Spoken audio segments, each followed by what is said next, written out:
Hi friends, ಕಿರಿಕ್ ಕಿಚನ್ಗೆ ಸ್ವಾಗತ. ಇವತ್ತಿನ recipe ಬಂದು ಕ್ಯಾಪ್ಸಿಕಮ್ ಚಿತ್ರಾನ್ನ. ಅದಕ್ಕೆ ಬೇಕಾಗಿರುವ ಇಂಗ್ರೀಡಿಯೆಂಟ್ಸ್ ನೋಡ್ಕೊಂಡು ಬರೋಣ ಬನ್ನಿ. ನಾನಿಲ್ಲಿ 1 ಕಪ್ ಆಗುವಷ್ಟು ಈರುಳ್ಳಿ,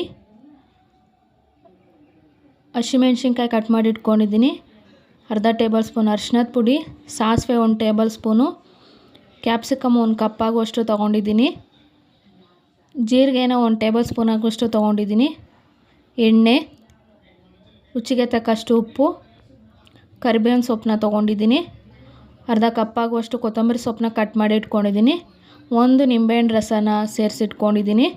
ನಾನಿಲ್ಲಿ ಬಟಾಣಿನ ಬೇಯಿಸಿಟ್ಕೊಂಡಿದ್ದೀನಿ ಮತ್ತು ಕಡಲೆಬೇಳೆ 2 ಟೇಬಲ್ ಸ್ಪೂನ್ ಆಗುವಷ್ಟು ತೊಗೊಂಡಿದ್ದೀನಿ. ಬನ್ನಿ ಯಾವ ರೀತಿ ಮಾಡೋದು ನೋಡ್ಕೊಂಡು ಬರೋಣ. ಒಂದು ಬಾಣಲೆಗೆ ಎಣ್ಣೆ ಮತ್ತು ಸಾಸಿವೆ, ಜೀರಿಗೆನ ಸೇರಿಸ್ಕೊಂಡು 2 ಟೇಬಲ್ ಸ್ಪೂನ್ ಆಗುವಷ್ಟು ಕಡಲೆಬೇಳೆನ ಸೇರಿಸ್ಕೊಂಡು ಫ್ರೈ ಮಾಡ್ಕೊಳ್ಳಿ. ಕಂದು ಬಣ್ಣ ಬರೋವರೆಗೂ ಫ್ರೈ ಆಗಲಿ. ಮತ್ತು ಇದಕ್ಕೆ ಕಟ್ ಮಾಡಿ ಇಟ್ಕೊಂಡಿರೋ ಹಸಿಮೆಣ್ಸಿನ್ಕಾಯಿ ಸೇರಿಸ್ಕೊಂಡು ಫ್ರೈ ಮಾಡ್ಕೊಳ್ಳಿ. ಫ್ರೈ ಮಾಡ್ಕೊಂಡ ನಂತರ ನಾನಿಲ್ಲಿ 1 ಬೌಲ್ ಆಗೋಷ್ಟು ಈರುಳ್ಳಿನ ತೊಗೊಂಡಿದ್ದೀನಿ, ಸೇರಿಸ್ಕೊಳ್ಳಿ.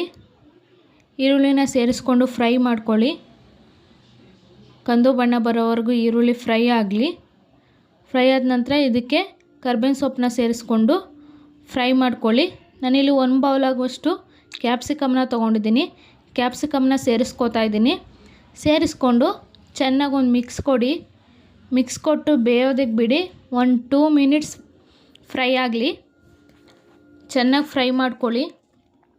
1-2 ಮಿನಿಟ್ಸ್ ಬೆಂದ ನಂತರ ನಾನಿಲ್ಲಿ ಬೇಯಿಸಿಟ್ಕೊಂಡಿರೋ ಬಟಾಣಿನ ಸೇರಿಸ್ಕೋತಾ ಇದ್ದೀನಿ. ಸೇರಿಸ್ಕೊಂಡು ಚೆನ್ನಾಗಿ ಒಂದು ಮಿಕ್ಸ್ ಕೊಡಿ. ಮಿಕ್ಸ್ ಕೊಟ್ಟ ನಂತರ 1 ನಿಮಿಷ ಬೇಯಿಸ್ಕೊಂಡ್ರೆ ಸಾಕು. ನಾನಿಲ್ಲಿ ಬಟಾಣಿನ ಆಲ್ರೆಡಿ ಬೇಯಿಸ್ಕೊಂಡಿದ್ದೀನಿ, ಹಾಗಾಗಿ ಇದಕ್ಕೆ ನಾನಿಲ್ಲಿ ಅರ್ಧ ಟೇಬಲ್ ಸ್ಪೂನ್ ಆಗುವಷ್ಟು ಅರಿಶಿನದ ಪುಡಿನ ಸೇರಿಸ್ಕೋತಾ ಇದ್ದೀನಿ. ಸೇರಿಸ್ಕೊಂಡು ಒಂದು ಮಿಕ್ಸ್ ಕೊಡಿ. ಮಿಕ್ಸ್ ಕೊಟ್ಟ ನಂತರ ನಾನಿಲ್ಲಿ ಉಪ್ಪನ್ನ ಸೇರಿಸ್ಕೋತಾ ಇದ್ದೀನಿ.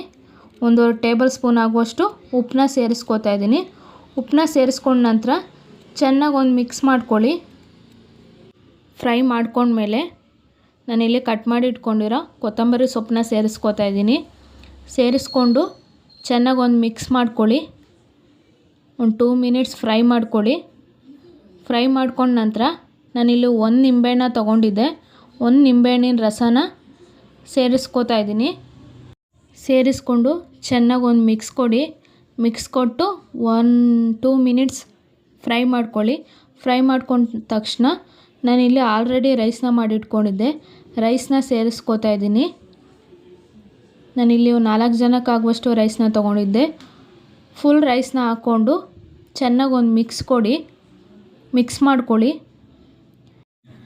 ರೈಸ್ ಪೂರಾ ಮಿಕ್ಸ್ ಆಗೋ ಥರ ಮಿಕ್ಸ್ ಮಾಡ್ಕೊಳ್ಳಿ. ಮಿಕ್ಸ್ ಮಾಡ್ಕೊಂಡ ನಂತರ ಸಿಂಪಲ್ ಆ್ಯಂಡ್ ಈಸಿಯಾಗಿ ಯಾರು ಬೇಕಾದರೂ ಮಾಡ್ಕೋಬೋದು. ಬರೀ 10 ನಿಮಿಷದಲ್ಲಿ ರೆಡಿ ಆಗುತ್ತೆ. ಸಿಂಪಲ್ ಆ್ಯಂಡ್ ಈಸಿ ಆದ ಕ್ಯಾಪ್ಸಿಕಮ್ ಚಿತ್ರಾನ್ನ ಸವಿಯಲು ರೆಡಿ. ನಿಮಗೆ ಈ ವಿಡಿಯೋ ಇಷ್ಟ ಆಗಿದ್ದರೆ ಲೈಕ್ ಮಾಡಿ, ಶೇರ್ ಮಾಡಿ, ಕಮೆಂಟ್ ಮಾಡಿ, ಸಬ್ಸ್ಕ್ರೈಬ್ ಮಾಡ್ಕೊಳ್ಳಿ. ಪಕ್ಕದಲ್ಲಿರೋ ಬೆಲ್ ಐಕಾನನ್ನು ಕ್ಲಿಕ್ ಮಾಡಿ. ವಿಡಿಯೋನ ಕೊನೆ ತನಕ ಸ್ಕಿಪ್ ಮಾಡದೆ ನೋಡಿ. Thanks for watching. Thank you.